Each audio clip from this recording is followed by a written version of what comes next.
दोस्तों आज के इस वीडियो को देखने के बाद आप सेलेक्टर स्विच का वायरिंग बहुत ही आसान तरीके से कर सकते हो। जैसे कि आप देखोगे यहाँ पे मेरे पास में एक सेलेक्टर स्विच है और ये सेलेक्टर स्विच हमारा ऑटो मैनुअल वाली सेलेक्टर स्विच है।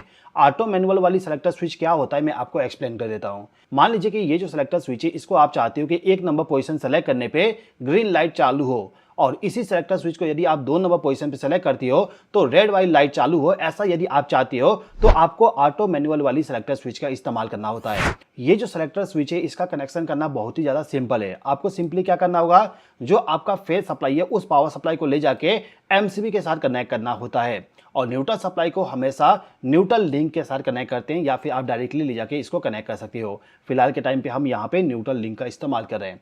अभी के टाइम पे क्या करना होगा, फेज सप्लाई जो है उसको ले जाके एमसीबी के साथ कनेक्ट करना होगा।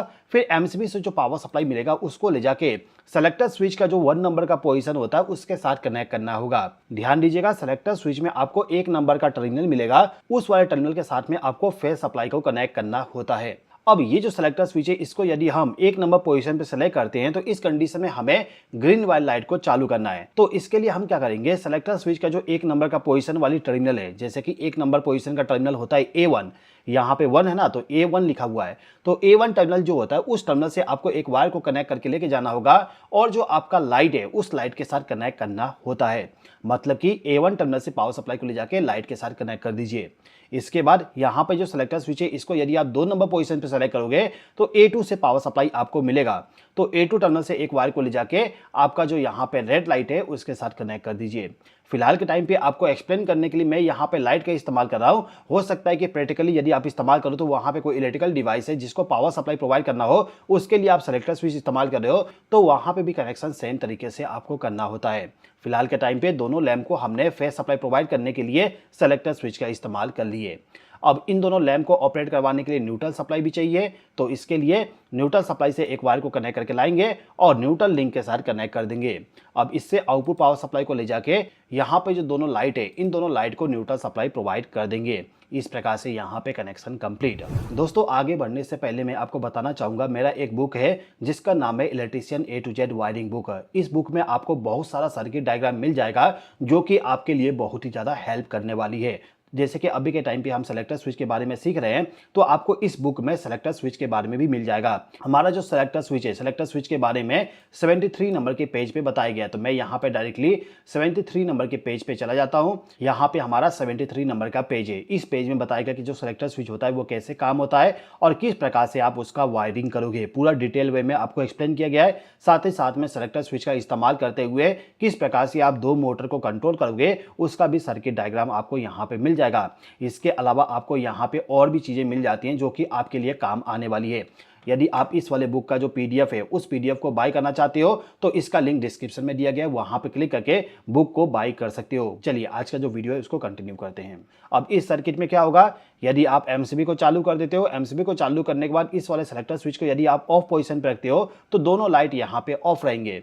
लेकिन जैसे ही आप सेलेक्टर स्विच को 1 नंबर पोजीशन पे सेलेक्ट करते हो तो इस कंडीशन में ग्रीन वाली लाइट चालू हो जाएगा और जब आप इस सेलेक्टर स्विच को 2 नंबर पोजीशन पे सेलेक्ट करोगे तो रेड वाली लाइट चालू हो जाएगी। इतना चीजें आपको समझ में आ गया होगा। अब यहाँ पे हम थोड़ा सा एक डिफरेंट सर्किट देखते हैं। यहाँ पे मेरे पास में एक सेलेक्टर स्विच है, इसको मैंने सेम तरीके से फेज सप्लाई पहुंचा दिया हूँ 1 नंबर टर्मिनल के साथ।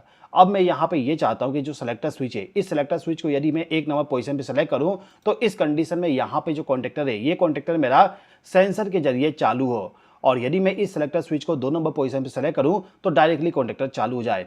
तो इसका कनेक्शन करने के लिए क्या करेंगे, सेलेक्टर स्विच का जो 1 नंबर का पोजीशन है वहां से एक वायर को ले जाके आपका जो सेंसर है उस सेंसर को फेज सप्लाई दे दीजिए।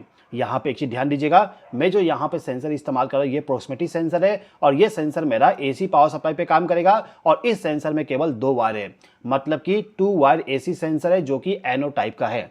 तो इस सेंसर को मैंने यहां से फेज सप्लाई प्रोवाइड कर दिया। अब सेंसर का जो आउटपुट वाली वायर होगी उस वायर से एक वायर को लाके हमारा जो कॉन्टेक्टर है उस कॉन्टेक्टर का जो A1 टर्मिनल है उसके साथ कनेक्ट करना होगा। यहाँ पे कनेक्शन कंप्लीट। अब इस सेलेक्टर स्विच को यदि मैं 2 नंबर के पोजीशन पे सेलेक्ट करूं तो इस कंडीशन में कॉन्टेक्टर को डायरेक्टली चालू करना है। तो हम क्या करेंगे, यहाँ पे जो A2 टर्मिनल है इस टर्मिनल से एक वायर को ले जाके इस कॉन्टेक्टर का जो A1 टर्मिनल है उसके साथ कनेक्ट कर देंगे। यहाँ पे एक चीज ध्यान दीजिएगा, कॉन्टेक्टर का जो A1 A2 टर्मिनल होता है वो होता है कॉन्ट्रैक्टर को ऑपरेट करने का कोयल का टर्मिनल। अब इस कॉन्ट्रैक्टर को ऑपरेट करवाने के लिए न्यूट्रल सप्लाई भी प्रोवाइड करना है, तो न्यूट्रल लिंक से पावर सप्लाई को लेके आएंगे और कॉन्ट्रैक्टर का जो A2 टर्मिनल है वहां पे पावर सप्लाई प्रोवाइड कर देंगे। तो कुछ इस प्रकार से कनेक्शन करने के बाद यहाँ पे हमारा जो कनेक्शन है वो कनेक्शन कंप्लीट हो जाएगा। अब इस सेलेक्टर स्विच को यदि मैं 1 नंबर पोजीशन पे सेलेक्ट करूं तो सेंसर के जरिए कॉन्ट्रैक्टर मेरा चालू होगा, और इस सेलेक्टर स्विच को यदि मैं 2 नंबर पोजीशन पे सेलेक्ट करूं तो कॉन्ट्रैक्टर मेरा डायरेक्टली चालू हो जाएगा, सेंसर यहाँ पे बिल्कुल भी काम नहीं करेगा। ठीक है दोस्तों आप सभी लोग इलेक्ट्रीशियन है और इलेक्ट्रीशियन के लिए जो बुक बनाया गया है electrician A to Z wiring book, वो बुक आपके पास में होना चाहिए। यदि आप इस बुक को बाय करना चाहते हो तो लिंक डिस्क्रिप्शन में दिया गया है, वहां पे क्लिक करके डायरेक्टली बाय कर सकती हो।